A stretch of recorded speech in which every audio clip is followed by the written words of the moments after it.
Hello everybody, how's it going? Today we're going to be talking about more of Borderlands 4 and a CEO who just won't shut the hell up and accept that people have negative comments to say about things. We're also going to be talking about how Gearbox has changed the EULA of the Borderlands games and why you shouldn't download them and accept it anymore.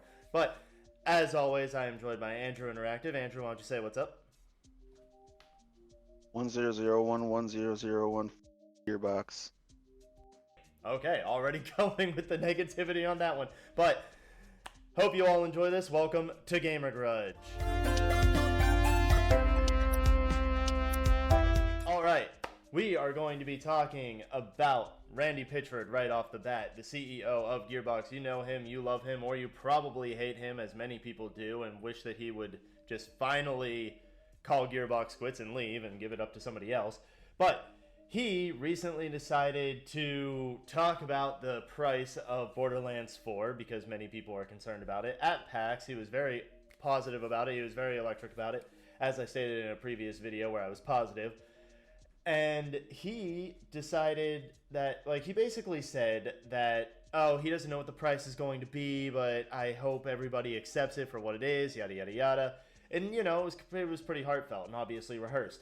But now in a tweet, when he doesn't have cameras on him, he decided to say to someone who was concerned about the $80 price tag possibly, who said specifically, Randy, this game better not be $80.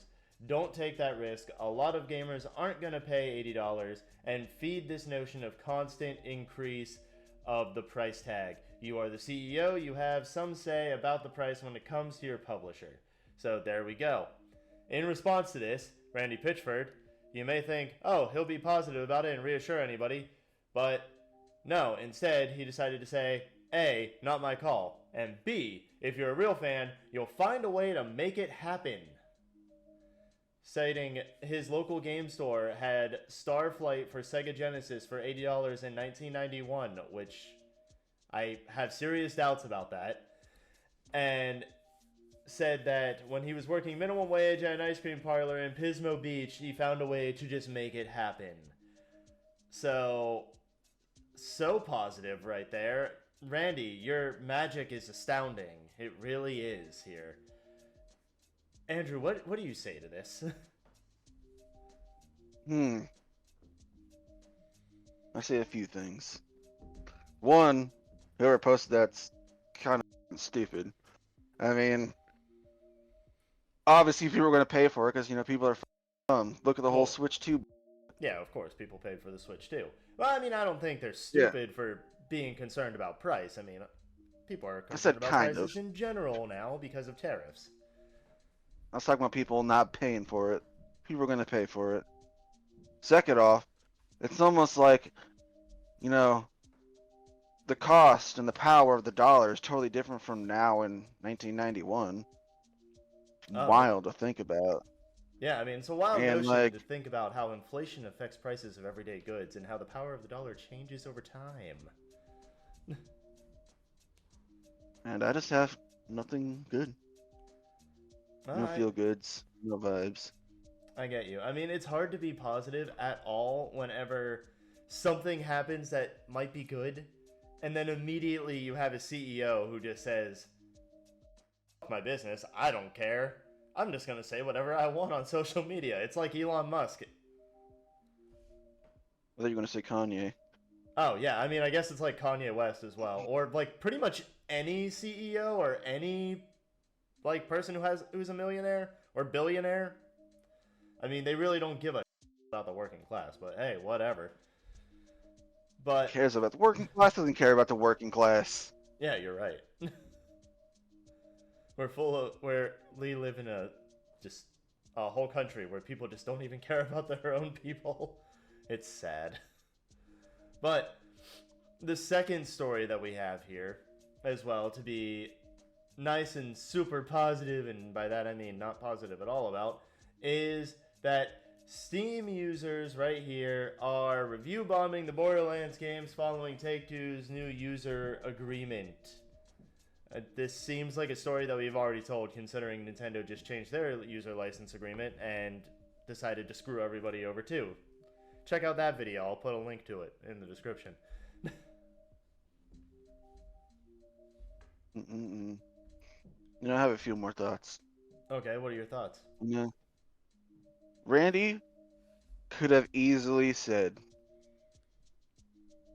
"Hey guys, I'm sorry. I'm CEO, yes, but I'm sorry. I just don't have the whole control of the price. You know, like I'm sorry. I don't have full Yeah. control over this. I I'm mean, I'm sure sorry. he doesn't. You I know, this mean, other stuff." Take-Two's the publisher after all. They're the parent company, so. He could have just been like, "Hey, I'm sorry. You know, it's kind of out of my control." But no, no, you know. And since these are all totally original things, and our secret of Game Grudge hasn't been blown out of the water, might as well continue. You know, you gotta be proud of Randy though. He's working on his PhD of being an. Oh, yeah. He's already got 101, 102, 103. He's probably working on that 104 right now. Wouldn't be surprised. You know. Again, totally original ideas. So we're not just spewing thoughts and concerns. Yeah, exactly. We're not. But continue. But anyway, here we go. To continue with the EULA changes, specifically, people have been talking about review bombing. We have posts like this on Reddit where this one comes from Noob for Head. Great name. Not a gooner name whatsoever. But they are talking about specifically people leaving mostly negative reviews, and people are saying the EULA change was made by 2K or Gearbox, which I don't know. I don't know who changes EULAs, but I mean, we obviously have Killer 6 there, who can't speak negatively about Borderlands except to just only say the thing that everybody always agrees with, which is Borderlands 3 just had a bad story. Other than that, you won't find him criticizing anything about Borderlands, probably. Who knows? I don't know his content that well. Can't say. But we also have people like articles like this one from GamesRadar. They were the first one to pick up on it, which talks about people review bombing the game following Take-Two's new user agreement. I would be more inclined to believe, GamesRadar rather than somebody who is obviously in love with Borderlands to the point where they can't see negativity in it. And they specifically talked about how the EULA has changed. Borderlands now has mostly negative reviews on Steam. If we go over to the Steam page, you can also see the mostly negative reviews here. See, right here, mostly negative. Boop. That's 442 mostly negative reviews over the last X amount of time. I don't know how recent the recent review thing is. But one of the reviews specifically states to not install the game and accept the user license agreement. And the reason being, they cite, is because it gives Gearbox and 2K root level access to your machine under the guise of an anti-cheat software. So it gives them access to your IP address, your personal information, including your phone number, email, and address. And on top of that, it breaks mods and cuts off net play in a near 20-year-old game, they said. The games that are affected by the EULA change are the Borderlands Game of the Year edition, Borderlands 2, Borderlands 3, and Borderlands the pre-sequel, and also Tiny Tina's Wonderlands. Always forget about that one's existence, maybe because it's just so easy to forget. But What? the only ones that aren't affected are the Tales games, but it's not like anyone's playing those anyway because Gearbox can't craft a story. So, Tales games. What?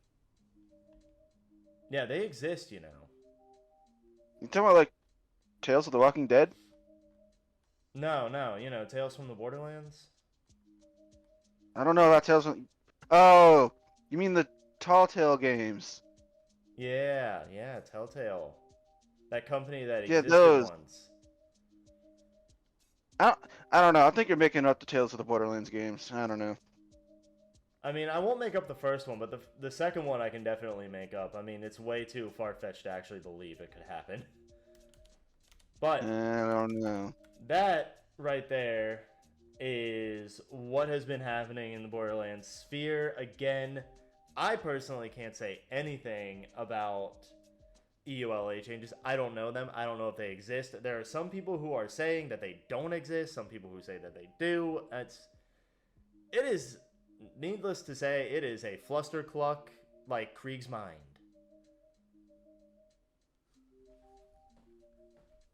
Mm-mm-mm. But It's a crazy time in the gaming world. it is. But certainly we are going to probably, if I had to guess, we're probably going to see Borderlands 4 be $80 this year. That would be my, I mean, that's to be expected yeah, I mean, at this point. yeah, exactly. Like Andrew just said, it's to be expected at this point. It's going to be the same thing. Thank you, Nintendo, for raising the price of things. You know what? And also, like, thank you, government, for raising the price. But, you know, that only makes sense for this country, not the whole world. But hey, whatever. But Andrew, any closing thoughts that you have? Any sort of review you want to give Randy Pitchford now for, you know, flip flopping once more like he always does? I'm tired of this, Grandpa. Well, that's too damn bad. You keep giving those reviews. Okay. Negative 1 million claptraps out of 10 Magic the Gathering cards. Okay, very good. Very good. And hopefully there's a lot of magic on that flash drive. Now, thank you very much, everybody. If you enjoyed this, if you enjoy what we do here, please feel free to subscribe below. You can join us on Discord where we're always talking about gaming. And as always, I have been Aiden. I've been joined by Andrew Interactive, and we bid you adieu. Hakuna Matata.